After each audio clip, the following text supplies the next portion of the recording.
അപ്പോൾ ഈ തരത്തിൽ പോകുമ്പോൾ ഞാൻ പല ഡോക്ടർമാരുമായിട്ടും പേഴ്സണൽ ബന്ധമുള്ളവരോട് സംസാരിച്ചപ്പോൾ അവർക്കിനി മറ്റു മാർഗമില്ല.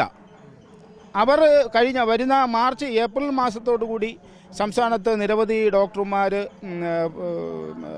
പെൻഷൻ ആവുകയാണ്. ഒരു 3 മാസം കൂടി അവർക്കുള്ളൂ.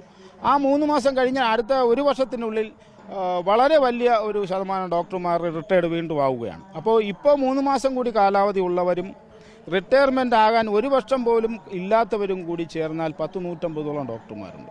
ഈ ഡോക്ടർമാർ മുഴുവൻ ഈ ധിക്കാരമായ സമീപനം കൊണ്ട് ഇനി ഞങ്ങൾക്ക് ജോലി വേണ്ട, ഇത്രയും വർഷത്തെ 40 വർഷത്തെ സേവനം മതി എന്ന് പറഞ്ഞുകൊണ്ട് രാജിക്ക് തയ്യാറാവുകയാണ്. ഈ ഡോക്ടർമാർ നിലവിൽ 150ഓളം വരുന്ന റിട്ടയർഡ് ആകാൻ 3 മാസവും 1 വർഷവും കാലാവധി ഉള്ളവർ രാജിവെച്ചാൽ സംസ്ഥാനത്തെ മെഡിക്കൽ കോളേജ് പൂർണ്ണമായും നിശ്ചലമാവും. നിലവിൽ തന്നെ 400ഓളം ഒഴിവുകൾ നികത്താൻ ഈ സർക്കാരിന് കഴിഞ്ഞിട്ടില്ല. അതോടൊപ്പം 150-200 ഡോക്ടർമാർ, മികച്ച സീനിയർ ഡോക്ടർമാരാണ്, അവർ കൂടി ഒറ്റയടിക്ക് രാജിവെക്കുന്ന സാഹചര്യമുണ്ടായാൽ ആരോഗ്യം വെന്റിലേറ്ററിലായിരിക്കില്ല, ആരോഗ്യം ബഹിരാകാശത്തേക്ക് പോകേണ്ട അവസ്ഥ വരും. ഈ കേരളത്തിലെ ആരോഗ്യവകുപ്പ് വെന്റിലേറ്ററിൽ നിന്ന് മാറി ബഹിരാകാശത്തെ ആയ ഒരു ദയനീയമായ സാഹചര്യമായിരിക്കും.